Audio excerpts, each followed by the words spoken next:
పూరవీటికామోద సమాకర్ష దిగంతర అన్న నామం గురించి మీకు కొంతవరకు నిన్నటి రోజున నేను చెప్పడం జరిగింది. ఇవాల్టి రోజున వసిన్యాది దేవతలు అంటారు తల్లిని. అమ్మవారి యొక్క నామం గురించి చెప్తూ నిజ సల్లాపమాధుర్య వినిర్భత్సిత కచ్చపి. మీరు ఈ నామం యొక్క అర్థాన్ని కొంచెం జాగ్రత్తగా చూశారనుకోండి, ఇది ఆ పైన చూడడానికి ఎలా అనిపిస్తుందంటే అమ్మవారి యొక్క గాత్ర మాధుర్యమునకు ఇయ్యబడినటువంటి కితాబుగా కనపడుతుంది. ఎందుచేత అంటే నిజ సల్లాప మాధుర్య వినిర్భత్సిత కచ్చపి. నిజ సల్లాప అంటే తనదైనటువంటి సల్లాపము యొక్క మాధుర్యము చేత సరస్వతీదేవి యొక్క వీణ అయినటువంటి కచ్చపి ఆలాపన తిరస్కరింపబడినటువంటి వాగ్వైభవము కలిగినటువంటి తల్లి. అది దాని యొక్క బాహ్యార్థం. అనగా మీరు ఇంకొంచెం జాగ్రత్తగా దాన్ని పరిశీలనం చేస్తే మీకు ఒక మాట అర్థమవుతుంది. అమ్మవారు సంతోషంగా ఒక సల్లాపం చేసింది. సల్లాపము అంటే దానికి ఒక అర్థంతో కూడినటువంటి వాక్యం కింద ఉండదు. అన్నారనుకోండి, అదొక సల్లాపం. అలా అంది అమ్మవారు. అలా అంటే ఏమైంది అంటే నిజ సల్లాప మాధుర్య అన్న మాటలో ఉన్న అందానికి, అందులో ఉన్నటువంటి మాధుర్యానికి వినిర్భత్సిత కచ్చపి, సరస్వతీదేవి యొక్క వీణ అయిన కచ్చపి తిరస్కరింపబడినది. ఇప్పుడు మామూలుగా వినడానికి ఈ నామం బాగుంది, నేనేమి దాంతో విభేదించడం కానీ అలాంటి విషయం నేనేం స్వీకరించట్లేదు. కానీ కొద్దిగా మీరు దాంట్లో ఉండేటటువంటి లోతుల్ని పరిశీలనం చేస్తే దాని యొక్క వైభవం వేరుగా ఉంటుంది. ఇప్పుడు మీరు ఒక్క విషయం ఆలోచించండి, నెయ్యి ఎక్కడుంది? పాలల్లోనే ఉంది. కానీ పాలుంటే నెయ్యి ఉంటాయా? ఉంటుంది. కానీ పాలున్నాయి కదా, నెయ్యి కూడా ఉన్నట్టు కాదు. పాలలో నెయ్యి మీకు దొరకాలి అంటే కొంత పని మీరు చెయ్యవలసి ఉంటుంది, కొంత పరిశ్రమ చెయ్యాలి.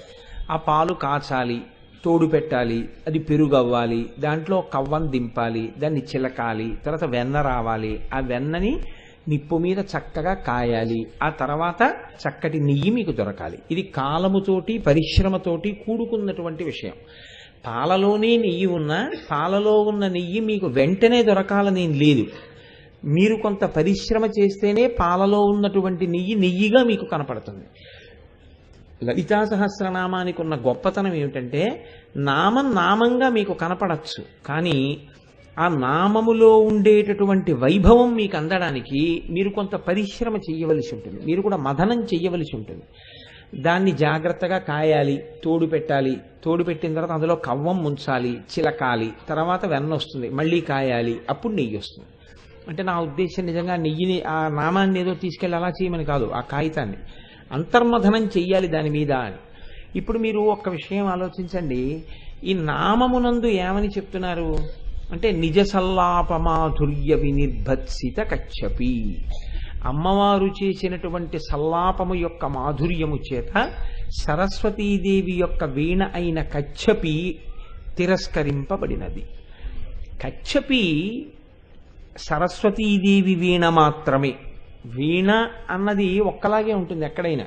ఇప్పుడు నేను ఒక వీణ పట్టుకుని వాయించాను అనుకోండి, తర్వాత నా భార్య వీణ పట్టుకుని వాయించింది అనుకోండి, ఇది కోటేశ్వరరావు గారు వాయించిన వీణ అందుకని నీకు పలకను అనేం అనదు, లేకపోతే నేను వాయించిన వీణ కాబట్టి నా భార్య దాన్ని వాయించలేదు అనేం ఉండదు. కానీ లోకంలో కొన్ని కొన్ని పరికరములు ఉన్నాయి, అవి కొంతమంది మాత్రమే వాడతారు, అవి ఇంకొకరు వాడడానికి అనువుగాను ఉండవు, అలా అసలు పట్టుకోవడం కూడా కుదరదు, వాటిని వాళ్లే పట్టుకోవలసి ఉంటుంది. మీకు విశ్వావసువు అని ఒక మహానుభావుడు, ఆయన పట్టుకునేటటువంటి వీణకి బృహతి అని పేరు. ఆ బృహతి దాని నాదం వినపడింది అంటే విశ్వావసువు వీణానాదం చేస్తున్నారు అని గుర్తు. అలాగే మహతి యొక్క నాదం వినపడితే నారద మహర్షి చేశారు అని గుర్తు.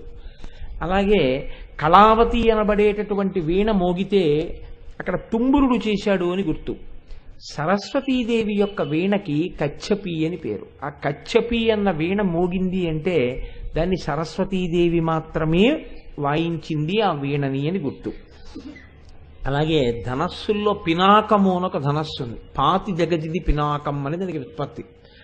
ఆ పినాకమును ఎవరు పట్టుకుంటారు అంటే ఇంకొకళ్ళు పట్టుకోరు. ఆ పినాకమును పట్టుకునేటటువంటి వాడు పరమశివుడే. అందుకే పినాకపాణి అని పేరు. సారంగము అని ఒక ధనస్సు ఉంది, దాన్ని శ్రీ మహావిష్ణువే పట్టుకుంటారు, అందుకే సారంగపాణి అని పేరు. గాంధీవము అని ఒక ధనస్సు ఉంది, దాన్ని వేరొకరు పట్టుకోరు, పట్టుకున్నవాడు గాంధీవి అనగా అర్జునుడు పట్టుకుంటాడు. ఇలా మీకు ఒక్కొక్కటి ఒక్కొక్క రకంగా ఒక్కొక్కరు మాత్రమే వాడుతుంటారు తప్ప ఇంకొకరు వాడడానికి అవకాశం ఉండదు. ఇప్పుడు మీరు కొంచెం ఆలోచించండి, ఎవరు తిరస్కరింపబడ్డారు అంటే కచ్చపి తిరస్కరింపబడింది. కచ్చపి అంటే వీణ. వీణ అది సరస్వతీదేవి యొక్క వీణ. ఎంత సరస్వతీదేవి యొక్క వీణ అది అయినప్పటికీ అది తనంత తాను మోగదు. అది సరస్వతీదేవి వీణండి అని చెప్పి మీరు తీసుకొచ్చి వేదిక మీద పెడితే నువ్వు మోగిపో అన్నారు అనుకోండి, అదేం మోగదలాగా. దాన్ని మీటగలిగిన వాళ్ళు ఉండాలి. ఎవరు మీటుతారు? ఇంకొకరు లేరు సృష్టిలో. కాబట్టి ఎవరు మీటినట్టు? సరస్వతీదేవి మీటినట్టు. ఇప్పుడు ఏమనాలి న్యాయంగాను? సరస్వతీదేవి ఇప్పుడు వీణ కచేరీ బాగా చేయలేదనుకోండి, వీణ బాగా పలకలేదండి అంటారా మీరు? ఆ వీణని ఎవరు వాయిద్యం చేశారో, ఎవరు వాయించారో వాళ్ళు బాగా వాయించలేదు అని అంటారా? వాళ్ళు బాగా వాయించలేదు అని అంటారు కదండి. ఒక్కొక్క షో ఎలా ఉంటుందంటే వాతావరణం, ఆయన గొప్ప వైణికుడు అయి ఉంటాడు, అంటే వీణ బాగా వాయిస్తాడు, కానీ ఆయన పాట పాడలేడు. వేరొకరు పాట పాడతారు, ఆయన వీణ వాయిస్తాడు. పాట పాడే ఆయనకి వీణ రాకపోవచ్చు, వీణ వాయించే ఆయనకి పాట రాకపోవచ్చు.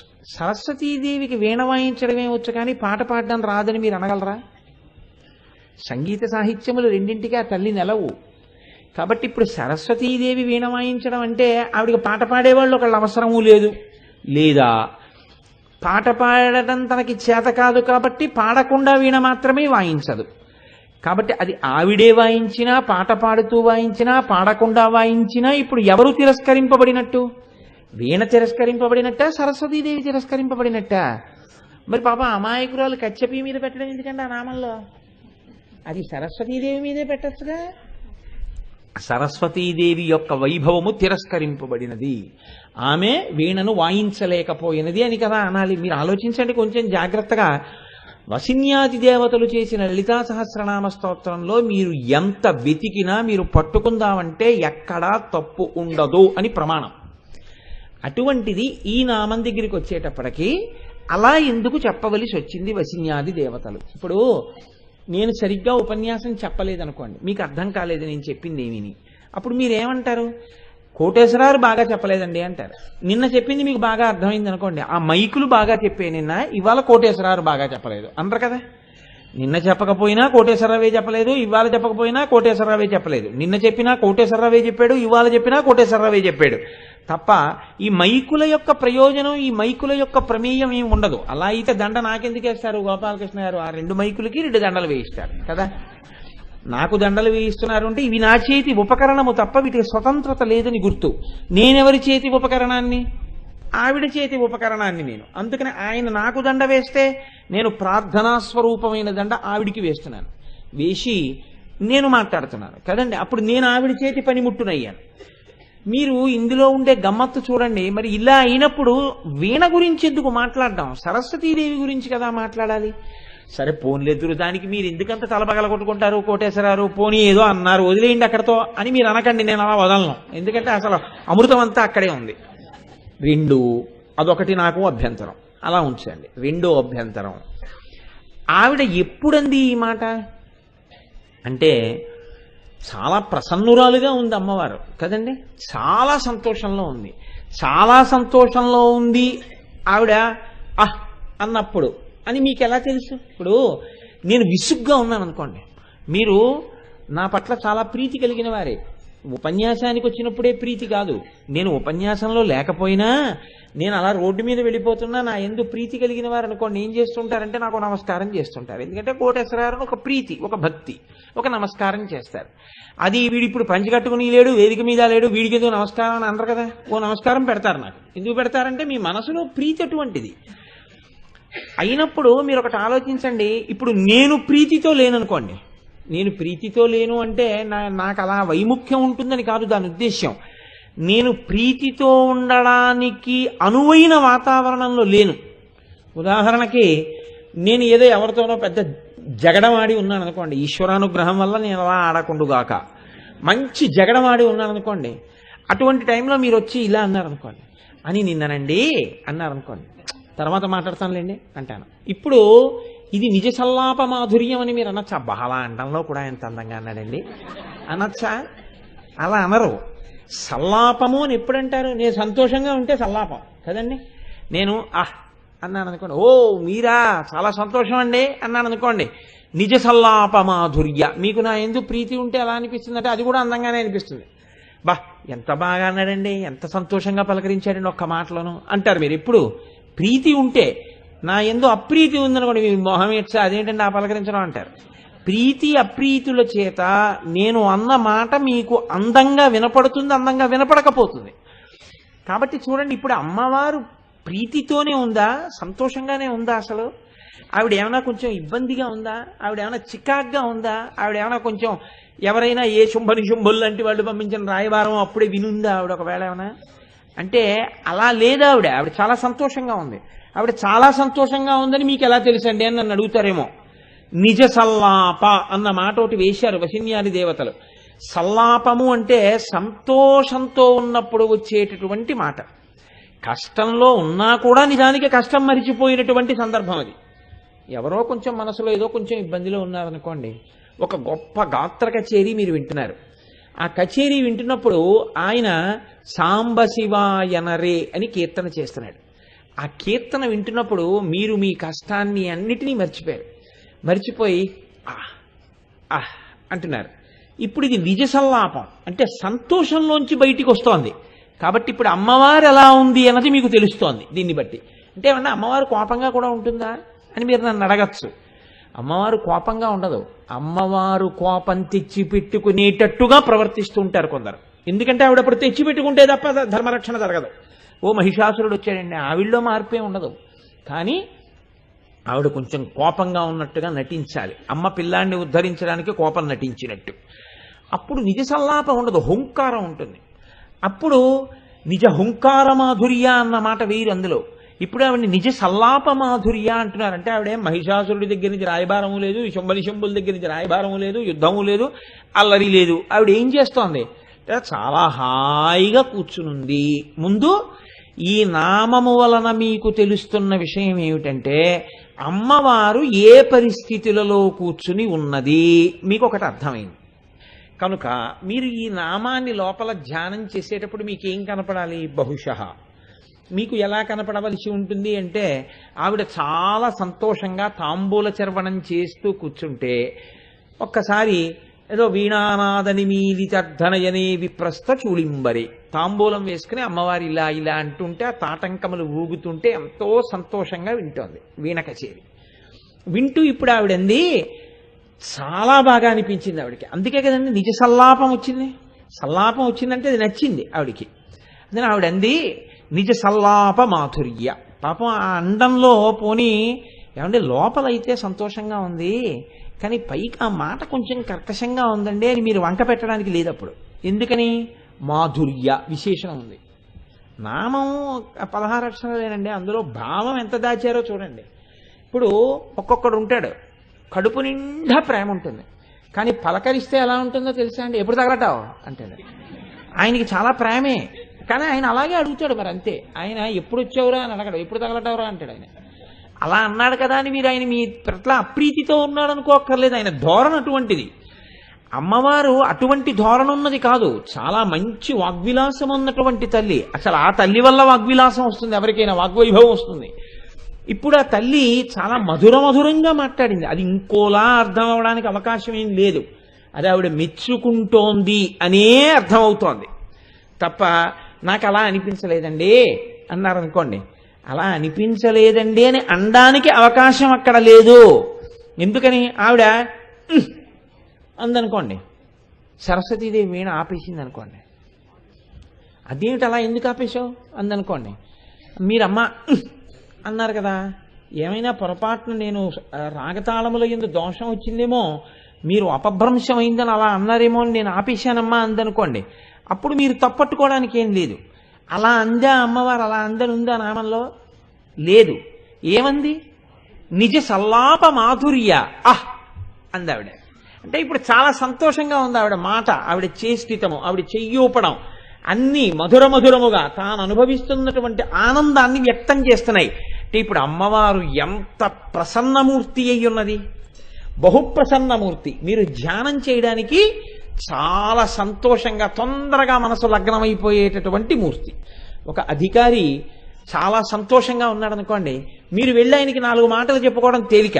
ఆయన విసిరేస్తున్నాడు అనుకోండి ఫైలు, అప్పుడు మీరు వెళ్ళి ఆయనతో మాట్లాడడానికి ఇవాళ వదిలేండి రేపు వెళ్తానంటారు. ఇప్పుడు మీకు ధ్యానం చేయడానికి చాలా తేలిక. ఆవిడ మూర్తి ఆ స్థితిలో ఉంది ఆవిడ. నిజ సల్లాప మాధుర్య. మరి సరస్వతీదేవి ఏం చేసిందండి? వినిర్భత్సిత కచ్చపి, కచేరీ ఆపేసింది. ఎందుకు ఆపేసింది అంటే, నువ్వు అహ్ అన్న మాట చేత నా వీణ యొక్క గౌరవం తిరస్కరింపబడినది, నా వీణ యొక్క మాధుర్యం కన్నా నీ మాట మాధుర్యం చాలా గొప్పగా ఉంది, కాబట్టి నేను కచేరీ ఎందుకు ఆపేశాను అని. ఇప్పుడు మీరు కొంచెం జాగ్రత్తగా ఆలోచించండి. ఇందులో వినయం కనపడుతోందా, అతి వినయం కనపడుతోందా? మీరేం మొహమాట పడకండి, లలితా సహస్రం కదా, అలా మనం అంటే ఏమైనా పాపం చుట్టుకుంటుందేమో అని అనుకోకండి. అదేంటి, మీరు ఉన్న యథార్థమే చెప్పండి. ఇప్పుడు చాలా సంతోషంగా ఆహ్ అని అమ్మవారంటే కచేరీ ఆపేసి, వినిర్భచ్చిత కచ్చపి ఆపేసింది. ఇప్పుడు ఆవిడంది ఎందుకు ఆపేశావు అని అడిగుంటూ ఉండాలి సభలో ఉన్న వాళ్ళు. అదేంటి అమ్మవారు సంతోషించింది కదా, ఎందుకు ఆపేశావు నువ్వు అంటే, ఆహ్ అన్న ఆవిడ మాట మాధుర్యం ముందు నా వీణ కచేరీ ఎందుకు పనికొస్తుంది, అంత మధురంగా ఈ వీణ పలకలేకపోతుంది, అందుకు ఆపేశానంది. నేను చాలా బాగుంది కచేరీ అని ఆహ్ అంటే నీ వీణ ఆపేమనా దాని అర్థం? అంటే మాధుర్యంగా ఉంటే నేను అన్నమాట ఇంకొకసారి కూడా నా తల్లి చేత అలా అనిపించుకోవాలని నువ్వు ఇంకా మరింత సంతోషంగా వాయించాలి. అంతేగాని అంత మాధుర్యంగా నా వీణ మాధుర్యం లేదని చెప్పి నువ్వు ఆపేస్తే, ఒకటి ధిక్కార ధోరణి, 2 పోల్చి చూసుకుని అంత మాధుర్యంగా లేదని నీకు ఎక్కడో ఏదో కించిత్ అసూయ కలిగి ఉండాలి, అందుకు ఆపేసి ఉండాలి. 3 నా ప్రీతి కొరకు నువ్వు వీణ వాయిస్తున్నది నిజమైతే నేను ప్రీతి పొందుతుండగా నువ్వు ఇంకోటేదో ఊహించి కచేరీ ఆపడం 3వ తప్పు. ఏ విధంగా సరస్వతీదేవి చేసిన పని కరెక్ట్ అని మీరు అనుకుంటున్నారు? ఇది ఎలా నామం అయింది, ఇది మీరు చెప్పచ్చని మీరు ఎలా అనుకుంటున్నారు ఈ నామాన్ని?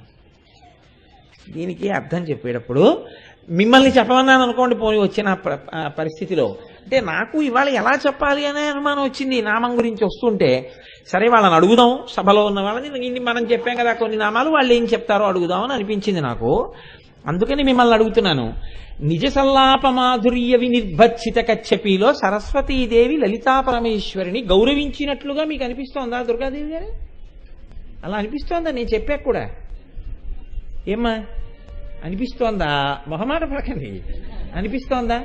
లేదండి మీ ఊహ తప్పు, ఫలానా కారణం చేత ఆవిడ అలా కచేరీ ఆపేసేయవచ్చు అనడానికి ఏమైనా సమర్థించడానికి కారణం దొరుకుతోందా? దొరకట్లేదు.